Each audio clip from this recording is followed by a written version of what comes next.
limits of our imagination. Amen. You may recall that 2 weeks ago I gave you the opportunity to submit questions and concerns that you might have relative to your journey in faith. You wrote them on small pieces of paper and put them in the offering basket. I was very, very pleased that so many of you took advantage of the chance to give voice to your questions. And I enjoyed reading them very much. As I had anticipated, they were all over the map. Deep theological questions, questions about the afterlife, concerns about friends and loved ones in difficult situations, questions about the efficacy of prayer, questions about congregational life, concerns about the relationships with those who are Muslim or Jewish or Buddhist, questions about sin, guilt, and forgiveness, questions about the biblical story of creation, concerns about changes in our culture and in organized religion, concerns about the younger generation, questions about our congregation's public witness of welcome to everyone, and last but not least, all kinds of questions about Jesus. Everything from his identity as God, the virgin birth, Christ's resurrection from the dead, to how tall was Jesus? What kind of shampoo did he use? Did he like buffalo wings? Could he jump high? Yes, indeed, everything from the ridiculous to the sublime. For the most part, your questions and your concerns were clearly rooted in a desire to be honest with God, to grow in faith, to gain clarity, to find peace. I found your questions to be genuine, sincere, probing, serious, and faithful. So I thank you for your courage, your determination. And if, by the way, you should ever need to talk personally with me or with intern Paul about your concerns or your hopes, your doubts, we would be honored to be of help. In today's gospel reading, questions are asked of Jesus. But as you may have noticed, we're not exactly sure what's motivating these questions. Are they genuine questions or are they adversarial? Are they sincere or are they inherently antagonistic? What we do know is that on that day, Jesus was strolling through the temple in Jerusalem during the celebration of Hanukkah, when a group of Jewish leaders circled around him and asked, "How long will you keep us in suspense? If you are the Messiah, tell us plainly." Now, as you know, I am not a Greek expert, but I'm led to believe by those who are that what the Jewish leaders really said was more like, "How long will you continue to annoy us, Jesus? If you are the Messiah, tell us straight out in no uncertain terms." Now, if that is indeed the tone and substance of their questions, then it's clear that the leaders of the Jewish establishment were out to trap Jesus. This was no polite conversation.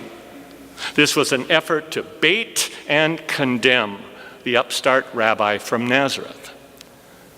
No matter their intention, Jesus' answer is critical.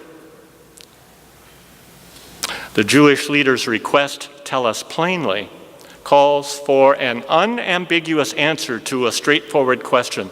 Do you or do you not fit into our understanding of the Messiah? Jesus' answer, I think, is fascinating. First of all, he tells them that he's already answered this question before in other things he's said to them, things he's done in their presence, but they have not believed what they've heard and seen. Why not? Well, Jesus says they're not his sheep. That is, they're not among the faithful who have been led to believe that Jesus is Lord. They do not have the ears, the eyes, the heart to recognize Jesus as the Messiah. But for those who do believe, those who recognize the Good Shepherd's voice, those who understand Jesus to be their master, they need not be anxious or worried or fearful ever. Jesus says of them, no one can snatch them out of my hand. Despite their nastiness and their skepticism, Jesus patiently explains to the Jewish leaders that his works are one in the same as God's works. Now, this is significant. Why? Well, as New Testament scholar Gail O'Day says, Jesus is not saying here that he and God are one person, nor even of one nature or essence. Rather, he is saying that he and God are united in the work that they do. It's impossible to distinguish Jesus' work from God's work because Jesus shares fully in God's work. Therefore, when Jesus says in verse 30 that the Father and I are one, he's telling the Jewish leaders and everyone else that he shares in God's power and work. His unity with God thus provides the answer to the Messiah question in verse 24. Jesus is both more than and other than traditional expectations for Messiah. His power is not that of a political liberator who will restore Israel. It is the very power of God. God shares with Jesus God's eschatological power over life and death and judgment. In effect, Jesus tells the Jewish leaders, you'll have to make up your own minds, your own judgments about my being Messiah. I can only tell you that the Father and I are one. He is in me and I am in him. You may not understand or accept that, but my sheep get it. And then, as you might guess, in the very next verse of John's Gospel, the verse just after what we have printed in our bulletins, the leaders of the Jewish establishment all picked up stones and were prepared to stone Jesus to death. Quite clearly, they had gotten the answer they had hoped for with their deceitful questions. Well, my friends, questions are indeed important. And while the Jewish leaders used their questions to reinforce their hatred and justify their prejudices, Jesus seems to have been more concerned about the questions of those who call him shepherd. Can you keep us safe? Can you assure us that all will be well? Can you help us with our grief? Can you give us peace in the midst of our uncertainties?